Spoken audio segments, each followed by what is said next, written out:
Friends, welcome back to my channel. ఈరోజు మనం ధనుసు రాశి వారి గురించి తెలుసుకుందాం. ఈరోజు వాళ్ళ రాశి ఫలం ఎలా ఉందో. అంతకంటే ముందు మన ఛానల్ సబ్స్క్రైబ్ చేసుకోకపోతే ఇప్పుడే పక్కనే ఉన్న బెల్ ఐకాన్ని యాక్టివ్ చేసుకోండి, సబ్స్క్రైబ్ చేసుకొని లైక్ చేయండి, షేర్ చేయండి. ఇక ఈరోజు 21/6/2024 శుక్రవారం. వీళ్ళు మిశ్రమ కాలం లక్షణాలను సాధించే క్రమంలో ముందడుగు వేస్తారు. ముఖ్య విషయాల్లో ఆలోచించి నిర్ణయాలు తీసుకోవాలి. సంబంధ బాంధ్యాలు పటిష్టం చేసుకోవడం చాలా మంచిది. చేపట్టిన పనుల్లో ఆటంకాలు ఎదురైనా అధిగమిస్తారు. ఒక వార్త లేదా సంఘటన బాధ కలిగిస్తుంది. ప్రారంభించబోయే పనులకు ఆటంకం కలగకుండా చూసుకోవాలి.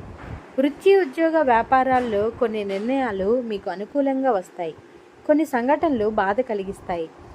అధైర్యపడకుండా ముందుకు సాగితే మేలైన ఫలితాలు వస్తాయి. దుర్గాదేవిని స్తుతి చదవడం చాలా మంచిది. అలాగే దుర్గాదేవిని ఈరోజు పూజించడం వల్ల మీరు అనుకున్న పనులు అనుకున్నట్టు జరుగుతాయి. ఒక వార్త లేదా సంఘటన బాధ కలిగిస్తుంది. వృధా ప్రయాణాలు చేస్తారు. ఆచితూచి మాట్లాడవలసి వస్తుంది. నవగ్రహ ఆరాధన చేయడం వల్ల మీకు శ్రేయస్కరం జరుగుతుంది. సో ఇలాంటి అప్డేట్స్ కోసం మన ఛానల్ ఇప్పుడే సబ్స్క్రైబ్ చేసుకోండి, లైక్ చేయండి, షేర్ చేయండి మరిన్ని వీడియోస్ కోసం.